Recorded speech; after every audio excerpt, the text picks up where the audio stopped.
Hello and welcome to Fintech Focus TV. I'm Toby and delighted to be joined today by James Allan from Barclays. James, how are you? Nice to see you. Lovely, thanks for coming in. Look, you were very kindly helping us to look at the diversity in the Workplace Awards and Fintech Awards for 2018, and some interesting things that we're going to be talking about there as well. But tell us a little bit first about you and your background. So I work at Barclays. I've been there since I was a graduate, so a little while now. I'm responsible for our foreign exchange business within corporate banking, and I'm also the executive sponsor for our LGBT colleague network Spectrum. So tell us, how does diversity help companies compete? So the key to thinking about the competitive side of diversity is around the environment that you're looking to create for colleagues, first and foremost. So if you attract the best and you retain the best, the logic is that you will create better business outcomes. And certainly research, which is quite easily found, points to if you have a more diverse workforce and a more engaged workforce, you're going to create better business outcomes. Yeah, absolutely. If I think about my own journey, I've worked for Barclays for quite some time. I'm LGBT, so I'm an out gay MD at Barclays. That wasn't always the case. It took me some time to kind of come to terms with and be out at work. But I've been on that journey with the organisation as it's embraced diversity, set a diversity strategy, created employee networks, and created an environment where I myself feel I can be myself, and really love working there. So I've got first-hand experience of what it feels like to work in a company that celebrates diversity, and I believe, certainly looking at the outcomes we achieve as a business, that we are able to retain the best and create that place where people can bring them whole selves to work. Yeah, absolutely. And in terms of what can be done to help companies with that, you mentioned there that Barclays have worked throughout a journey with you throughout your career and seen that sort of develop a little bit more. What have you seen companies do to help promote diversity in their workplace? So in terms of the steps that you need to consider taking, diversity and thinking about its place within the culture of the organisation starts at the top of the organisation. So thinking about the CEO level, C-suite, the board level of the firm or the company, setting a diversity strategy that outlines what needs to be done and for what outcome is where you start. For Barclays, that was achieved some years ago, agreed on a global basis by our senior leadership team, and focuses then on 5 key areas within the business which are relevant to us, and then sets about through executive sponsorship, so a lead for each of the diversity pillars, on embedding the key factors of that strategy into the business through, and this is my second point, creating employee networks and involving every colleague in the organisation or giving them the opportunity to help execute on that strategy. Creating employee networks in and of itself is also a great way of embedding the strategy in the firm culture, because it allows people to work on something which is relevant to them and connect to other people who they might not necessarily have met in their day job through something like this. From a competitive perspective, it's something very difficult to copy. It's unique to the organisation. It's set in the culture of that organisation, measured against the outcomes that organisation is looking to achieve, and then is embedded through colleagues working with one another. So that creates something that's hard to mirror, but the principles upon which it operates are I've definitely seen from corporate clients that we work within Barclays, and definitely feels like it's definitely the right thing to do. And you mentioned there a little bit about retention and talent and keeping your best talent within the business. That's surely one of the ways to gauge the success of a diversity program. How do you gauge the success of a diversity program in a business? So I guess the 2 key ways that you would look at this is, firstly, asking your colleagues how they feel and what they think. That's typically done through a staff survey. And secondly, you would look at how you're doing externally on a benchmark basis to other companies. So I would look, for example, at Barclays. We have, through our survey, recorded recently that over 90% of our colleagues see that line management and senior management support and celebrate diversity, which is an extremely high response rate given the size of the colleague base. We've embedded within our multi-generational pillar the opportunity for colleagues to work dynamically. So this could be flexibility for colleagues returning from parental leave. This could be flexibility in your day-to-day work by basically giving people the tools and the space to work in a different way. So not 9 to 5 in the office, but do your work where you want, whenever you want, with the technology that we give you. 60% of colleagues now within the firm now use this method of working, and it was embedded in our organisation only last year. So really high take up. And I can speak from personal experience. It's one of the winners, one of the best things that we have available within our organisation. I guess finishing this point, what such a strategy does is increase the level of organisational trust that is offered to colleagues, which is a key factor in making people feel welcome and getting people to stay in your organisation. So again, it becomes a competitive factor in retaining the best within the company. In terms of external assessment, so when you are, we've been working for some time, for example, in LGBT. Stonewall has the Workplace Equality Index, which benchmarks the outcomes of focusing on LGBT in the business, and we have been rated a top performing global organisation within that by Stonewall for many years.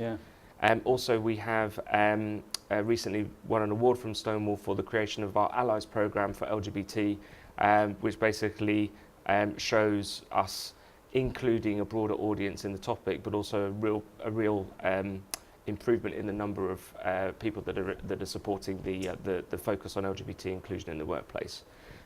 So depending on the focus you have on diversity, there is a way of measuring your progress against others, usually via an index, and we participate in many such activities and regularly benchmark ourselves externally, not only to learn from the best, but also to make sure that we are performing in the best way we can. And learning from the best is hopefully what we're doing through the programme at the moment as well. So tell us a little bit about what best in class might look like. Tell us about some of the things you might be looking for in the applications for the awards. So in terms some of the areas I guess we may have covered previously, but best in class for me constitutes in two kind of key areas. What is your level of colleague engagement? How do you demonstrate that your colleagues are on the journey with you? And secondly, what outcome comes from that focus on culture? So what outcome for clients? What outcome for the communities in which you're working? What outcome for your shareholders? What outcome, whichever your business measures are to show performance in terms of the organisation, we would expect to see a higher level of performance because of the focus on employee engagement through corporate culture. So those best-in-class factors may be existence of colleague networks, regularly asking your colleagues what they think, high shareholder return, high level of profitability. You can see metrics that will prove the success of the strategy. I guess best-in-class also is based on setting those metrics at the same time as you set the strategy. So if you've got this focus, what's the point of doing the work, and how are you going to measure that success? And not only how are you going to measure it, how are you going to demonstrate that through measuring that you've reached the outcome you sought, and you are open to considering alternative ways of working if for any reason you're not reaching the expectation that you had.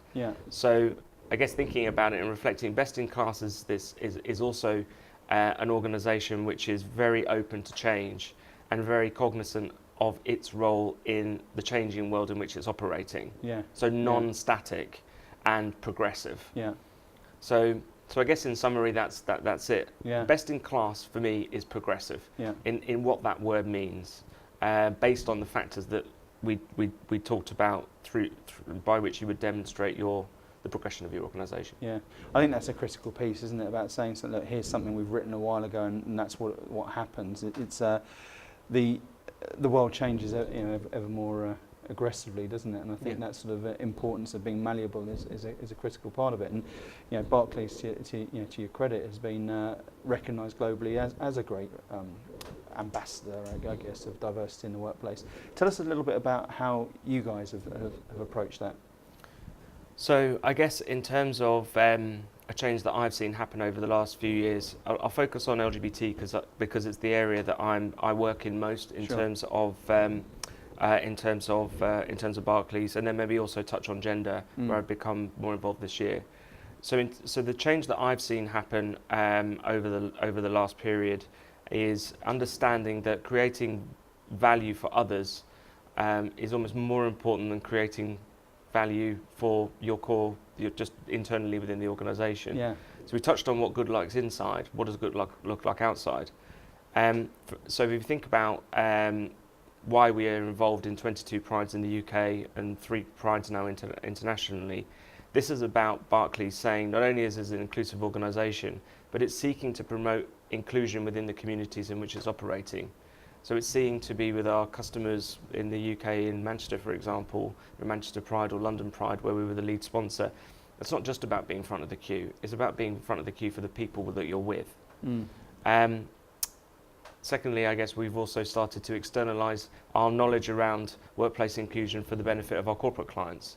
So taking that knowledge base around LGBT and helping our clients, for example, create their network strategy, their staff network strategy.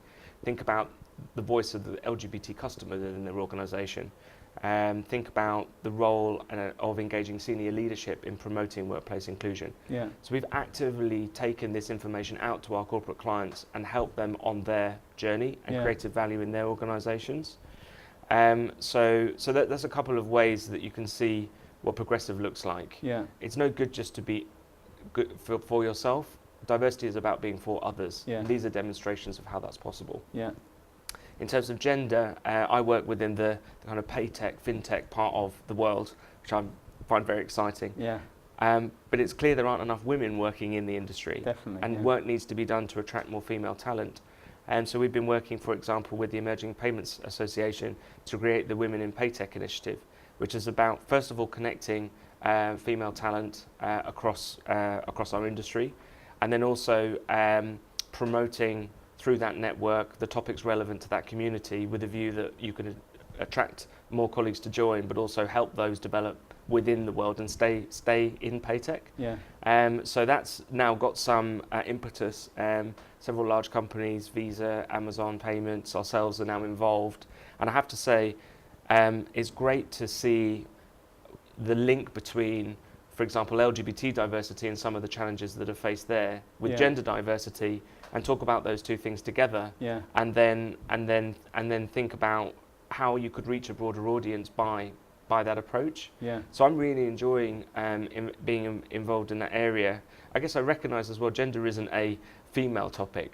Gender's a gender topic. Yeah. Gender's about everyone. It's another facet of creating an inclusive workplace to promote and attract the best, or to create great business outcomes. It's just the same thing.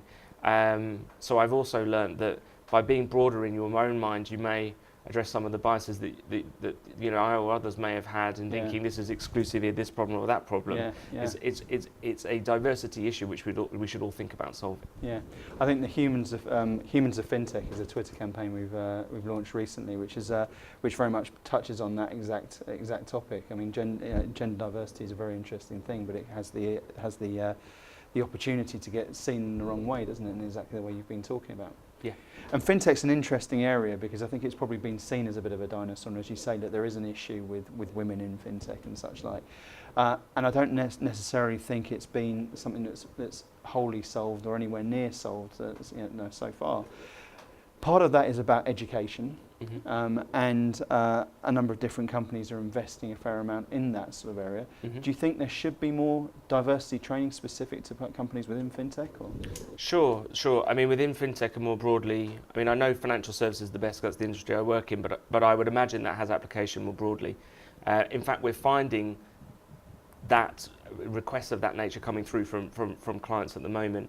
For example, one of our clients reached out and wanted to look at trans training for their colleagues on the front line, and they work in the retail industry. Okay. So we actually connected them not only with our training team, where we train colleagues on this topic for our customer-facing teams, but also on others that we'd found had done this. A couple of examples that you can look to do from the work that we're doing. 8,000 or so senior leaders across the organisation have all gone through face-to-face unconscious bias training. So this is about taking each of the diversity pillars and on a scenario basis explaining what the biases are within that. With all senior leaders in the firm. So that's been completed. I think we've reached 4,000 line managers and leaders across the organisation now in dynamic working clinics. So explaining what it means to work dynamically and why we're doing it, what the tools are and so forth, like how you use WebEx, things like that. But also, this is a great idea, we've discovered the value of colleague stories. And I certainly watched a great video that we filmed with a colleague in Barclays in Singapore, whose son is autistic, and he needs to spend more time with him to help him learn and develop himself as a little boy. And Barclays has, through dynamic working, given our colleague the space to work in a different working pattern so that he can be with his family and he can do his job. It's brilliant, and he was willing to share that with the whole organisation globally. So, which also speaks to the progress we've made in terms of organisational trust. That someone will be willing to share such a personal story on a video for the benefit of others and sharing how we can be progressive. And that comes back to the engagement you're talking in as a business. It's great. I guess this is the other point that I'm reflecting on, is that training could be, on the screen, or it could be face to face, these traditional methods. But training can also be sharing things like colleague stories. I learned more about the value of dynamic working through hearing somebody else's journey than I did through understanding how to use WebEx. But they're all part of the same thing. You see what I mean? So the thing that's different, or the clever thing in this, is thinking about the different media and approaches, as well as the value of training, and then thinking within your organisation how to deploy them so that you promote the particular thing that you're looking to do. So training, big win. I guess last point on it is don't think you have to create everything for yourself.